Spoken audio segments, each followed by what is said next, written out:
So the SEC has a really interesting slate of games this weekend, but perhaps none more so intriguing than the Alabama Crimson Tide going to Arkansas to take on the Arkansas Razorbacks, because this is a top 25 matchup. Today, we need to break down this game, what the keys to victory are, and talk about why I think one team could start surging after this game. Before we do, as always, y'all know the drill. I need to hear from you. Hop down to the comments, give me a Y for yes or an N for no. Do you believe the Alabama Crimson Tide will be able to come out victorious, or do you think Arkansas is able to pull off the upset? Can't wait to hear from you. If you're new to the channel, be sure to subscribe, hit that bell notification. I do constant college football content. You don't want to miss any of it. We're on a push to 15,000 subscribers. I'd love to have you a part of this awesome community. And if you enjoyed this content, like and comment down below. Those interactions are massive. But having said all that, let's jump right into this. And if you've been around the channel for a while, you'll know I was really excited for this game, and the reason's quite simple. Because over the past few years, if you've keyed in on the SEC, and more specifically, if you've been observant of Arkansas, they've been one of the more fun programs around college football, or at least in my opinion, they've been one of the more fun programs under Sam Pittman. It's been a lot of fun watching this Arkansas team continue to evolve, and going into this year, against Alabama in particular, I was looking at this matchup excited to see what Bryce Young versus KJ Jefferson would field. Alabama brings back the former Heisman Trophy winner, and Arkansas returns their quarterback, who's a certifiable dude. KJ Jefferson has got a lot of ways to hurt you, and that's why I was so intrigued as to what this game would bring.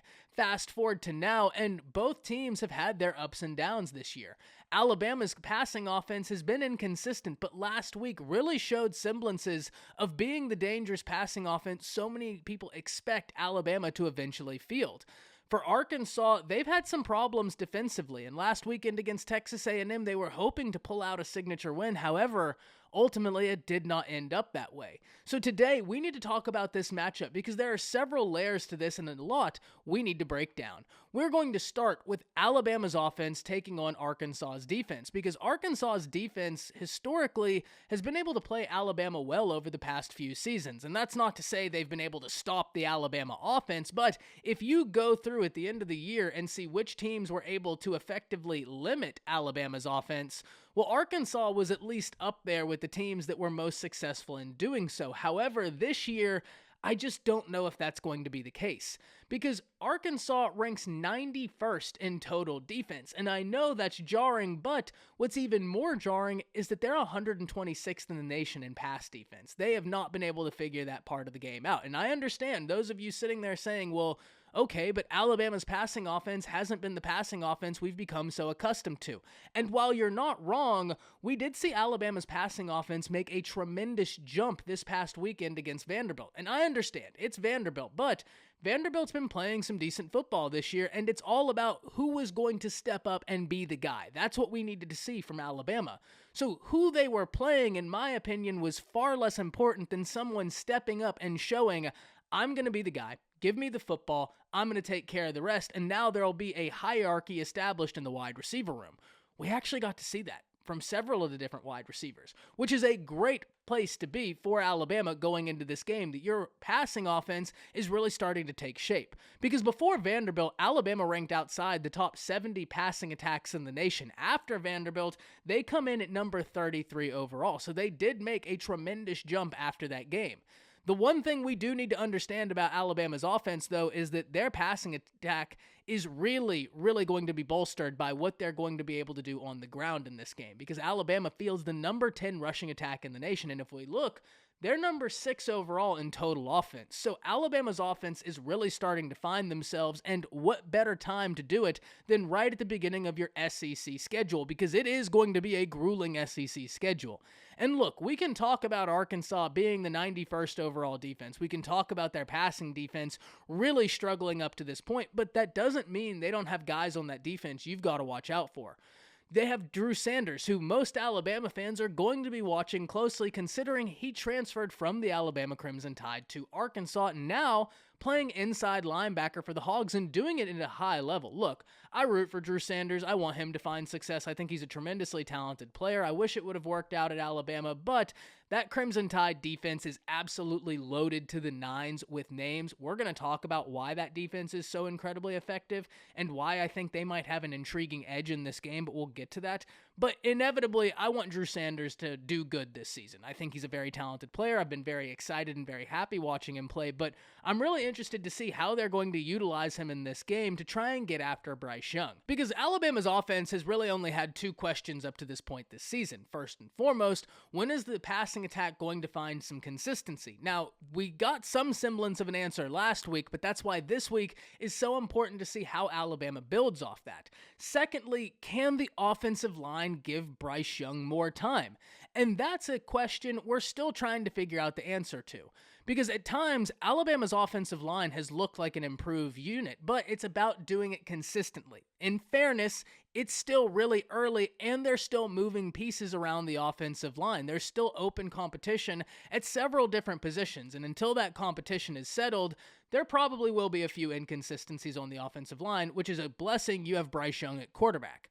So if you're Arkansas, what I would try and do is make Bryce Young uncomfortable. And I understand that's much easier said than done because Bryce has ice water running through his veins, but you got to get him off of his spot. And the hard part is I don't mean get him out of the pocket, because Bryce Young is one of those quarterbacks that whenever he escapes the pocket, now two problems present themselves. First and foremost, even though we haven't seen him do it as much as a lot of Alabama fans would like, Bryce Young is a threat in the rushing game. He can make your defense pay if they don't account for his legs. He's got a really nifty set of moves where he can make a guy miss and then just hit the ground for an easy first-yard gain. That's something every defense has to be aware of. But on top of that, the real threat whenever he leaves the pocket is if any defender steps up to try and account for his legs. Bryce is a master, probably the best in college football. I think the best in college football of escaping the pocket and picking apart a defense with his arm, using his legs as an extension of the passing game. You also have to find some way to limit this rushing attack, because if Alabama gets it going on the ground, and they certainly have the capability to do so with Jace McClellan and Jahmyr Gibbs, now this offense can be balanced, they can keep you on their heels, and they can keep you guessing, and you're not going to be able to key in on anything. So for Arkansas, first and second down are going to be tremendously important. You want to keep Alabama in a down and distance, and even then, you've got to be real disciplined on third down, because Bryce is as good as any quarterback in the nation, where on third down, it doesn't seem to matter whether it's 3rd and 7, 3rd and 5, 3rd and 12, he can get that first down, so you must remain disciplined. If we flip the script, this is where I'm very excited, because Arkansas's offense has been a really solid unit, and if we look, they rank 26th overall in total offense. KJ Jefferson has come back, and he is a very talented quarterback. The question I had for Arkansas's offense this year is, who are the wide receivers that are going to step up? Luckily, you get in former 5-star wide receiver from Oklahoma via the transfer portal, Jaden Hazelwood, someone who many in college football have been very excited to see what he can do. Unfortunately, he just hasn't been able to stay healthy long enough to really show everybody what he's capable of. This year, though, looks to be a big year for Hazelwood. For Arkansas's offense, though, the real meat of this threat is on the ground. And their rushing attack is one that any team in the SEC needs to respect, because they come in as a top 10 rushing attack, number 9 in the nation. That right there, though, kind of plays into the mouth and into the teeth of Alabama's defense. Because the Crimson Tide's defense this year is ferocious. I mean, they come in as the number 2 defense in the nation, and they are stout, especially against the run.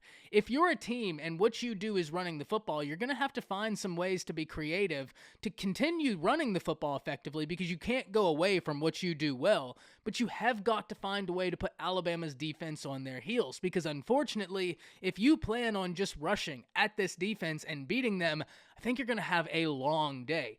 Yes, Alabama lost some names on the interior of this defensive line, and over the summer and over the offseason, I kept talking about how, look, this defensive front for Alabama, if you look at the names that are in there, there's no shortage of talent. We just don't know who's going to emerge and be that guy. Luckily, a good problem has come about. There are several guys that look like they're interested in being the guy. This Alabama defensive front looks deep. There are several different names they're rotating in and out that are getting the job done, including a true freshman in Jaheim Otis that is already commanding double teams as a true freshman.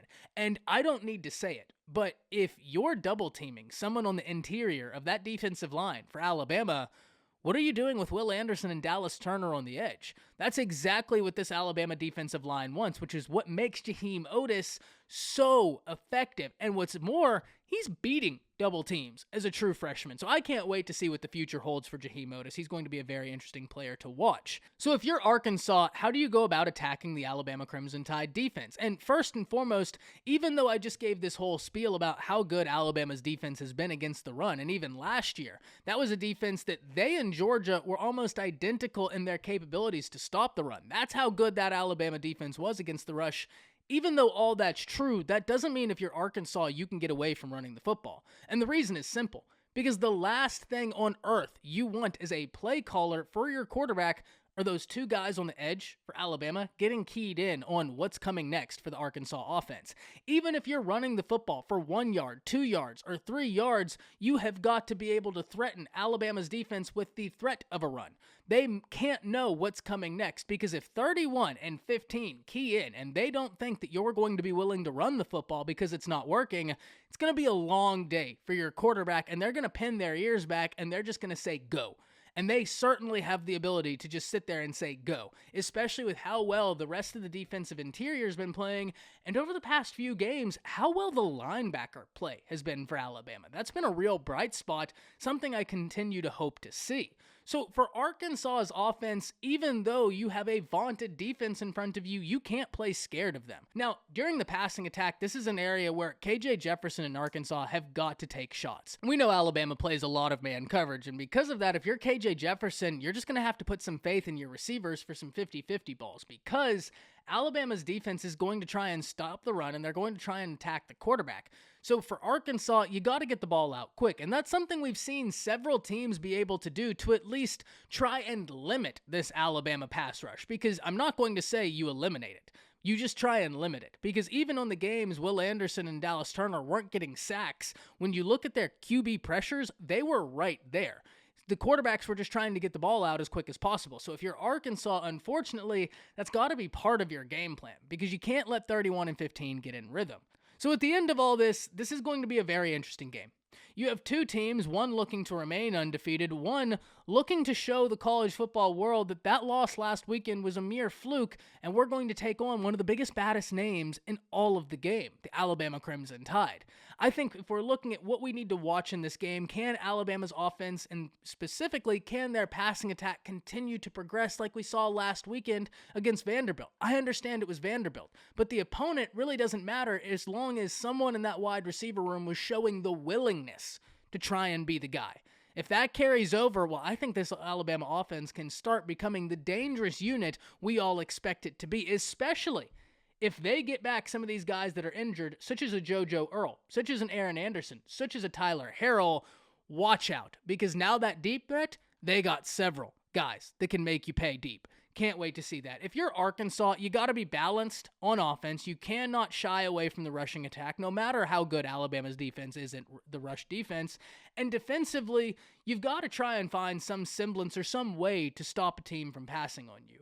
Because Arkansas has always been pretty good defensively, or at least through the past few seasons has been pretty good defensively. So coming in and being the 91st total defense isn't really the recipe for success, especially in the SEC when you look at how balanced so many of these teams are. But even more alarming is being the number 126th ranked passing defense. With the quarterback play in the SEC and the quarterback play around the country, it's going to be very hard being the team Arkansas knows they could be and want to be with a defense that's giving up passing yards like that. I can't wait to see this game. I think it's going to be awesome. Really excited to see it. Can't wait to hear from all of you. Hop down to the comments. Let me know what you're thinking about this. That's it.